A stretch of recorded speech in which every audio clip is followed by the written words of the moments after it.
Hi, I'm Dr. GVK Chaitanya Rao, your sinus doctor. Last time in the chronic sinusitis video series, we spoke about what are sinuses, where are they located, what is chronic sinusitis, and what are the most common symptoms of chronic sinusitis. Today, we'll talk about the investigations which are commonly done for diagnosing chronic sinusitis. The investigations are DNA, which is short for diagnostic nasal endoscopy, CTPNS, that is a CT scan of the nose and sinuses, allergy test, and also the cultures for the nose and sinus discharge.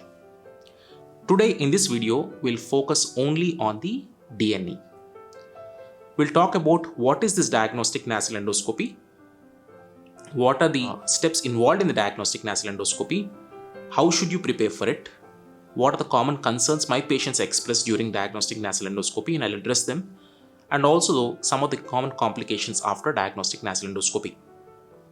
Also, I'll try to show you a normal diagnostic nasal endoscopic video at the end and show you short video clips of the abnormal findings seen in patients having chronic sinusitis. Let us begin.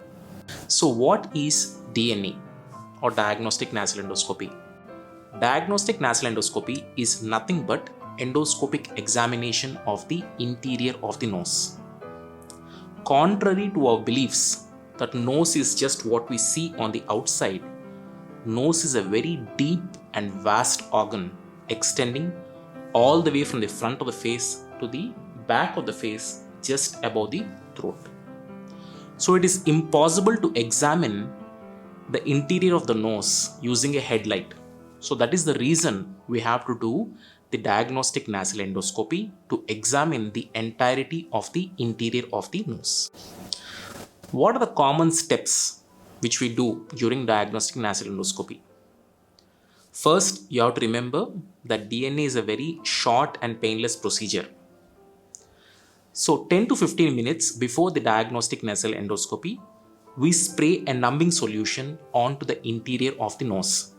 Sometimes your doctors may place pledgets of cotton soaked in anesthetic solution, that is the numbing solution and the decongestant solution, and place them on the interior of your nose.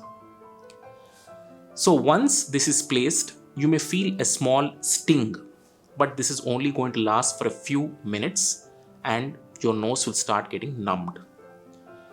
Numbing your nose is not only going to make the procedure comfortable for you, but is also important to inhibit the sneeze reflex, which is natural for us.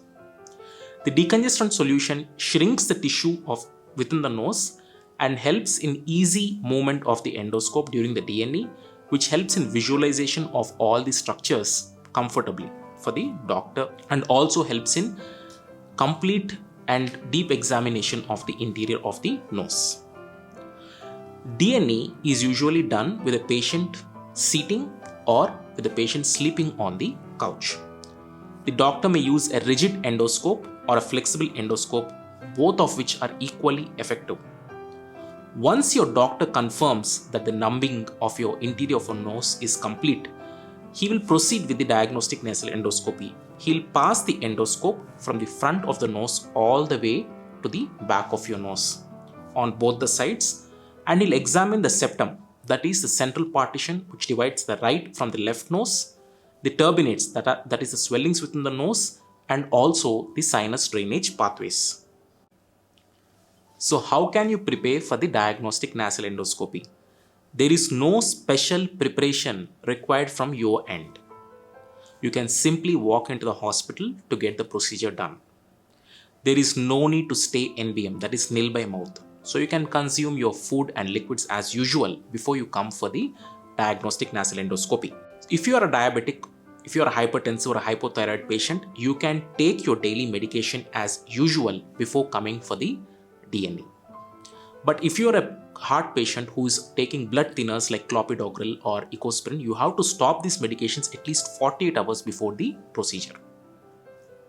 You can drive yourselves to the hospital. If you express anxiety about the procedure to your doctor may prescribe an anxiolytic like alprazolam, which you can take on the day before the procedure and on the day of the procedure. Since alprazolam can cause some sedation, it is advisable that your friends or your family drive you to the procedure. We'll now talk about the concerns which my patients express either before, during, or after the DNE. One of the most common questions my patients ask is it painful?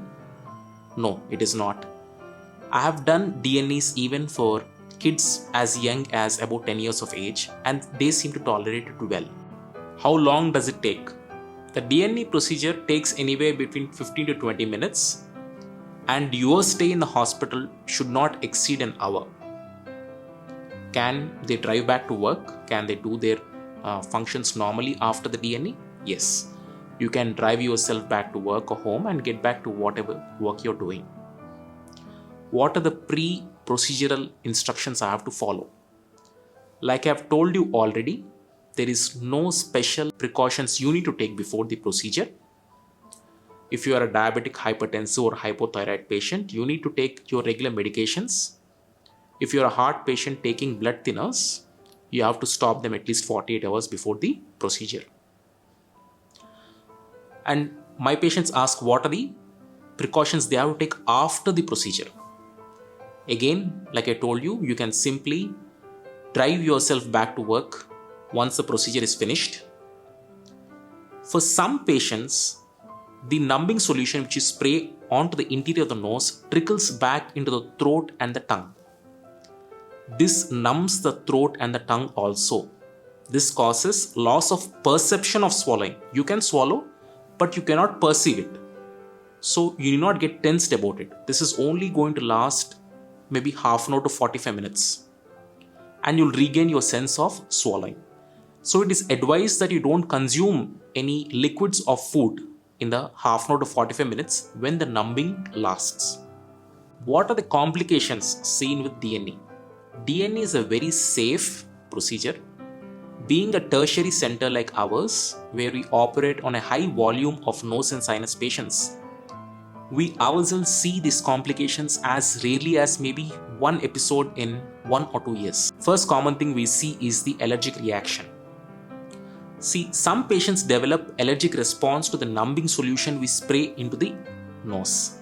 They get a lot of sneezings, itching in the nose, their nose becomes red, the eyes become red, they start crying, and we may have to stop the procedure for that day. And this allergic response can be brought under control very easily. Some patients faint during the procedure. That is, they develop a vasovagal attack, and we can make the patient regain conscious very soon. And that is the reason we perform this DNE with patient seated in a reclinable chair or with the patient sleeping on the couch. Bleeding is one more common complication we see during DNEs. And this is more commonly seen in patients having bleeding disorders. And that is the reason we advise the cardiac patients to stop blood thinners at least 48 hours before they come to us. And this bleeding also can be controlled very easily by us. Next, we'll see a video of how a normal DNE appears. I'll try to show how the interior of the nose appears to a doctor who is performing the DNE. And also, I would like to show you some short abnormal videos of patients having chronic sinusitis. So let us begin the normal DNE. For this patient, I've already packed his nose, so his nose is numbed and also decongested well. So I'm passing the endoscope along the floor of the nose, and what we are able to see right here is the septum, that is the central partition which separates the right from the left nose. You can see it more clearer towards the front. This is the septum. And also, if you see, there are two swellings which are projecting from the sides. This is the inferior turbinate, which is there normally for everyone. And what we are able to see on the top is the middle turbinate. And on this side is where the sinuses will be situated. Okay, now let us proceed.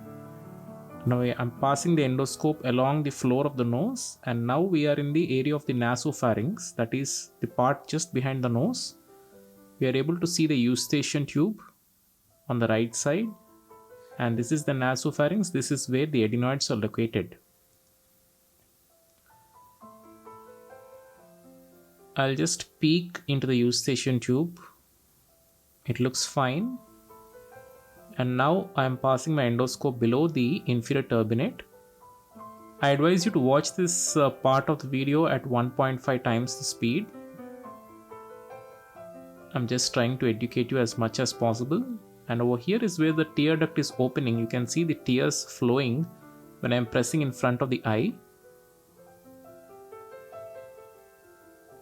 And now I'm passing the endoscope between the middle turbinate and the septum, that is the central wall.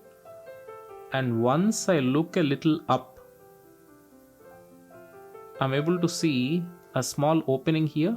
Can you notice that? That is the sphenoid sinus ostium, that is the sphenoid sinus doorway. This is through which the sphenoid sinus will drain. Now I am passing the endoscope below the middle turbinate and I'm advancing. To be precise, I'm retracting the endoscope, and this is known as the osteomeatal unit, where the front part of the sinuses will drain. I hope this is educative enough.